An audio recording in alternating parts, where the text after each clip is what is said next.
You could start. All right. So, good afternoon, everyone. My name is Don Moon. I'm from SK hynix, and we have Danielle. Yep. My name's Daniel, and I'm from Intel, and my colleague Sounak. Yeah, they're both from Intel, and we're going to talk about CXL memory expansion in software caches. So in particular, we work together to improve Meta's CacheLib with SK hynix CXL memory expanders and also Intel's data streaming accelerators. In this presentation, we're going to share some of the insights and lessons we learned through this collaboration. All right, so the question we're trying to address together was how to integrate new CXL memory devices into existing key value caching software, either to maximize performance or to reduce TCOs. When it comes to CXL memory expansion, there are two key aspects you need to consider. First, CXL uses. So how are you gonna use it for? So for bandwidth expansion or for capacity expansion? Or the other aspect you need to consider is control layer. So you need to control this memory tiering, where you're going to do it, in application level or operating systems level. So there are 4 combinations possible out of this 4. The focus of this presentation is number 1, bandwidth expansion through OS level control, and number 2, capacity expansion through application level memory tiering. So we're going to talk about it in details. But before that, let's recap SK hynix CXL 2.0 memory expansion solution real quick. It comprises of 2 components. Obviously, it's hardware and software. So CXL 2.0 memory expander. It comes in E3S form factor. Currently, it supports PCIe Gen 5 by 8 interface. And its performance metrics are summarized in the table on the right side. So as you can see, its latency is around the 250 nanoseconds. It's about 100 nanoseconds to 150 nanoseconds higher than DDR5 latency according to our lab measurements.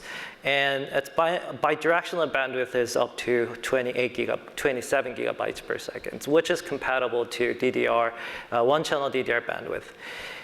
Speaking of software development kit, so heterogeneous memory software development kit, HMSDK in short, we recently open sourced it. It's available online in the internet.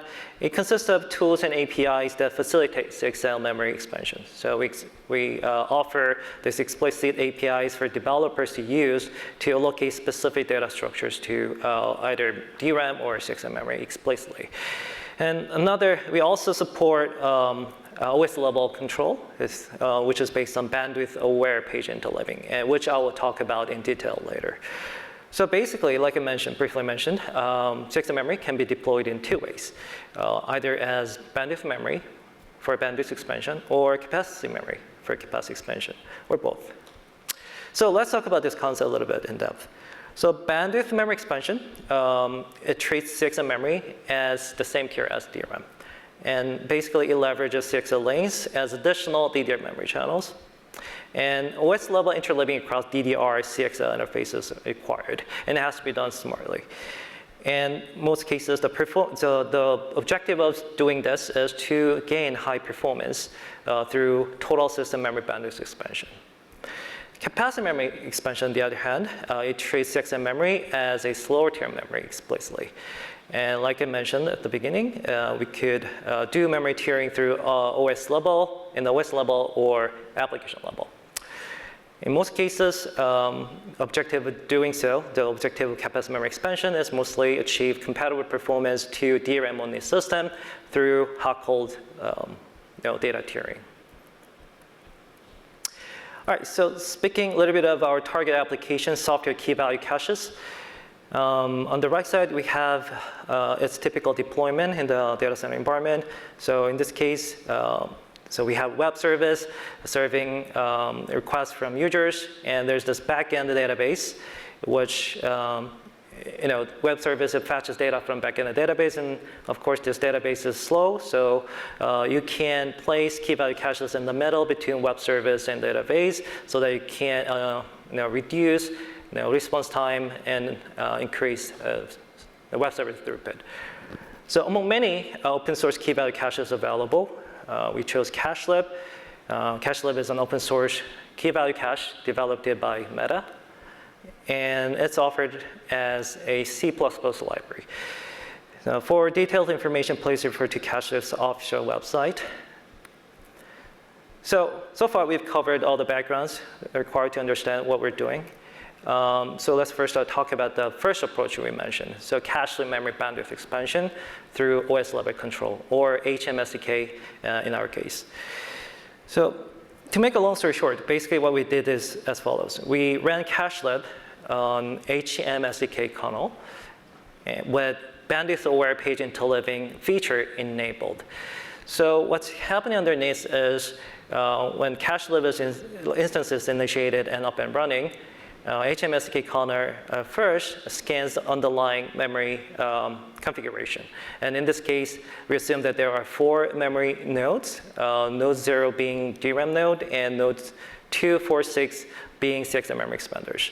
And while it scans this underlying memory devices, it measures the bandwidth of individual NUMA nodes to figure out the optimal, to calculate the optimal bandwidth page interleaving ratios among these 4 NUMA nodes. And when the memory request is actually happening, HMSDK kernel intercepts that request and allocates the memory across this 4 NUMA nodes according to the pre-calculated page interleaving ratio at a page granularity level. So it turns out that this simple approach works pretty well, especially for bandwidth-hungry yet latency-insensitive workloads. All right, so to demonstrate the effect of this approach, we conducted an experiment. So again, we ran CacheLib on HMSDK kernel with bandwidth aware page interleaving features on, and we run it on server with 1 socket CPU with 8 DIMMs and 2 CXL expanders. And for workloads, we chose CDN workload, content distribution network, because it's bandwidth hungry, yet not that latency sensitive. As a baseline, we ran CacheLib on DRAM only server, and the graph in the middle shows performance comparison of those 2 configurations. As you can see, CXL bandwidth expanded CacheLib shows about 15 to 20% improvements in CacheLib gap throughput. And if you look at the graph on the right side, it shows a latency, P15 latency and P99 latency of 2 configurations. And again, as you can see, CXL bandwidth expanded CacheLib shows about like 10 to 15% reduction in latencies. And this is because now the memory traffics are spread over 4 memory NUMA nodes instead of 1 DRAM-only NUMA node. So this clearly demonstrates the potential and benefits of CXL memory bandwidth expansion. Now I'm going to hand this over to Daniel, and he's going to talk about application-level memory tiering. Great. I think it's all of a sudden playing.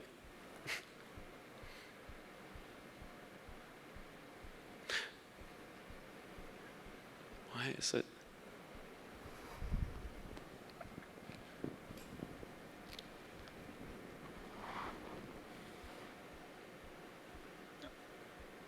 OK, there we go. So what we talked about was an OS level approach to performing tiering. What we did in CacheLib is we explicitly added memory tiering support.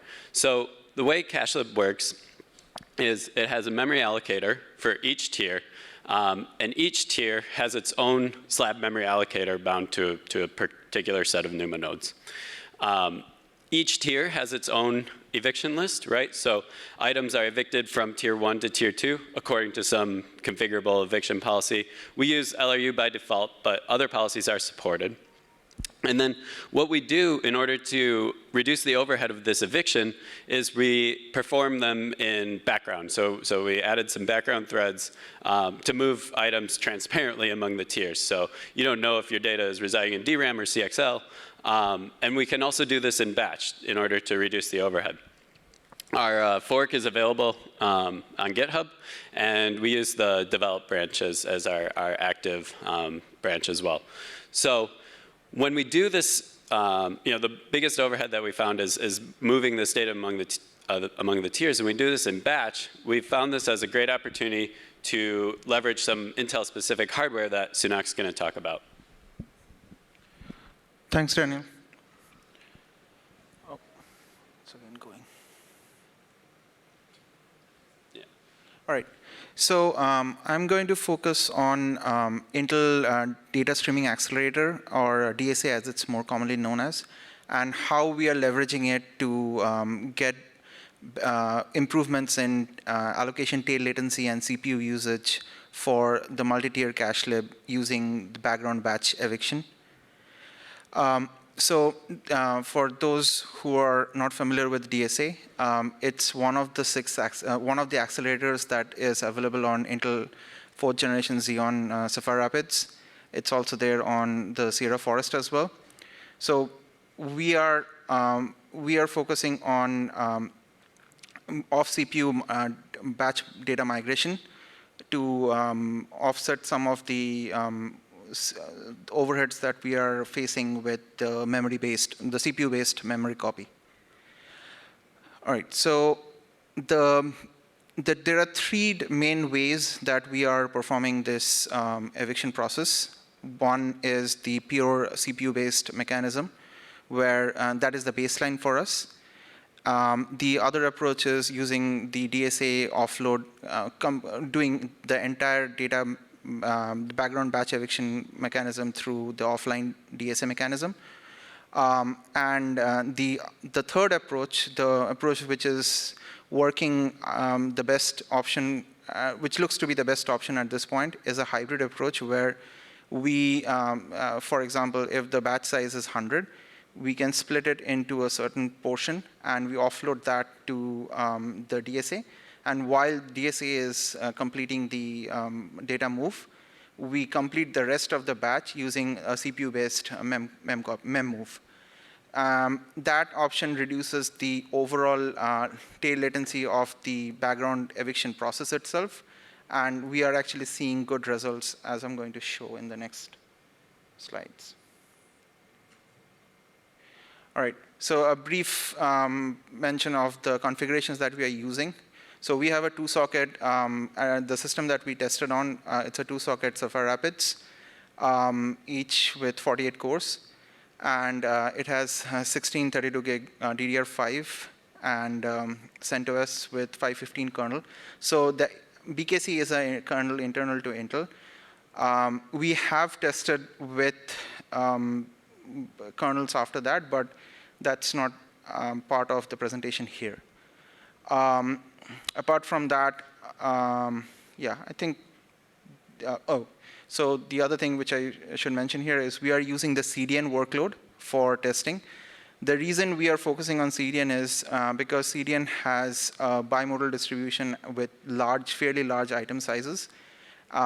In general, large item sizes suit DSA data off CPU data movement. So we are focusing on CDN for this presentation. So this is a brief overview of some of the experiments that we have run so far. On a 32 gig cache setup with 16 gigabytes on the near DRAM tier and 16 gigabytes on the far memory tier. So in this case, far memory is the remote socket. The remote socket DDR working on a remote socket. We don't have the CXL hardware currently, so the tests that we ran, we used the remote NUMA mechanism for mimicking the CXL-based memory tiering. So if you look at the data, we are seeing a nearly 10% reduction in CPU usage compared to the non-DSA-based baseline.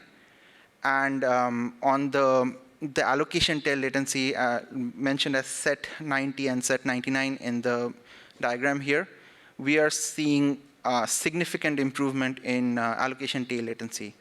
The P90 is reduced by nearly 1/3, and the P99 is getting reduced by nearly 2/3. All right, so I will pass back to Daniel, and he will. Yep. Thanks, Sounak. Yeah. So this experiment was done just using remote DRAM as emulation for CXL, but we did actually have a chance with our colleagues at SK hynix to do some experiments on capacity memory expansion. In this case, we looked at two scenarios. First is, to what extent could you use CXL memory to replace DRAM while maintaining the same performance? And how much additional throughput can you be gained by adding CXL memory to your original DRAM configuration? In this case, we used some open source traces from Meta, the KV cache traces, and we have two scenarios underneath that. One is a cache without an NVMe device, so you can configure CacheLib to use an NVMe device to store even more data. And we limit the overall throughput in order to simulate the network I/O bottleneck. So in real deployments, most of the caches are bound by network throughput. And in this case, we take that out just to measure raw performance.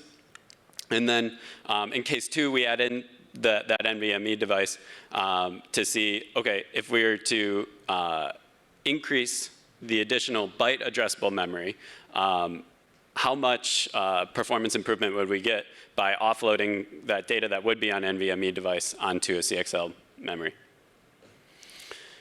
So in our case, we're comparing a couple of different scenarios. The first is application level control. So this is our explicit memory tiering function.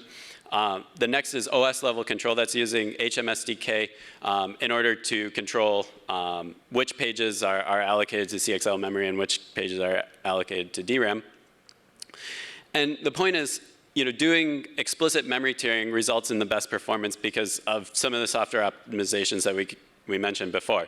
We can background the data migration. We can utilize DSA in order to reduce the software overhead in this data movement among the tiers. So what we have, we show actually CXL only and a DRAM only cache as kind of a couple of baselines. And DRAM only is that black line there, and then the yellow line is CXL only. So application level control actually outperforms a DRAM only cache in terms of some of the P99 latencies because we're able to evict these items in background and keep available allocation slots ready. And then that also reduces some internal contention on locks that we found. So in our next case, we added CXL memory to our DRAM configuration, and what we found is that as memory cache hit ratio improves with larger cache sizes, going from 2 GB DRAM to 16 GB, we significantly improve the throughput over our baseline 32 GB DRAM cache. So in this case, we're able to outperform the OS level HMSDK because we have improved DRAM bandwidth utilization. We have the most popular objects that are placed in DRAM by that LRU ordering. And only the tail or least popular objects are being hit in CXL. So we get better DRAM bandwidth utilization compared to OS level control by doing explicit memory tiering. And then more data, as we increase cache capacity, more data then is being served from the CXL device compared to the NVMe device.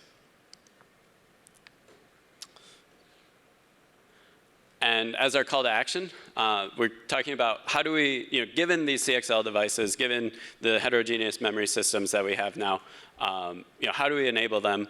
And which approach should we take? Should we take the OS level or should we do something that's application specific? Well, we found that key value caches, especially something like CacheLib, it's open source. They're strong candidates for evaluating these multi-tier DRAM CXL systems because they respond well to additional cache capacity, right? We can increase additional cache capacity. We can increase the hit ratio. And we demonstrated that our application level tiering outperforms the OS solution. But that requires application-specific changes. We also showed earlier that the HMSDK can be used for bandwidth expansion. When we're doing local caching workloads, large objects, interleaving works well to increase your overall system bandwidth. And finally, our software is under active development. We have our fork, Intel's multi-tier CacheLib. We work on the develop branch there. And we're actively making pull requests towards Meta's CacheLib. So that's slowly going upstream. We have SK Hynix's HMSDK platform, and there's Meta's CacheLib as well, just for your information. And I'd like to invite everybody, if you're more interested, we have our demos set up in the Experience Center. Come check us out. And with that, we'll have some disclaimers. And any questions? Thank you.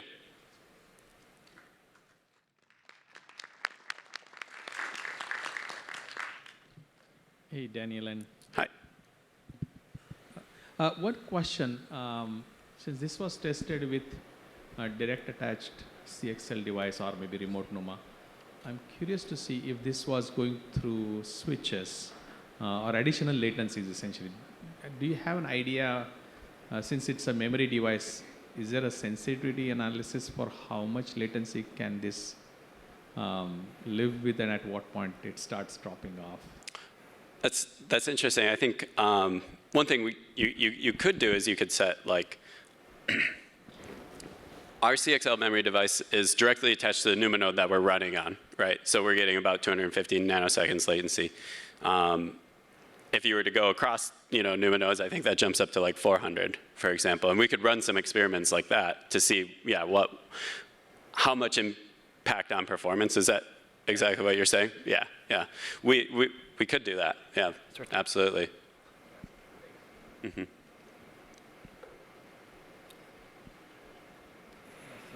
You tried large chunk size data I/O. I know CDN has a bigger size too. Yeah. So are you expecting CXL DRAM mostly use case will be large chunk size data access, or even we can support? Actually, for the capacity memory expansion experiments, those were smaller objects. We used the KV cache traces from CacheLib.org. In these experiments, and it works out really well. When we switch to larger objects, then we see heavier increase in bandwidth as well, and then system becomes bandwidth bound, right? So that's why we kind of took these two different workloads, two approaches. One's latency, one's bandwidth bound. Yep. Okay. Any other? Thank you.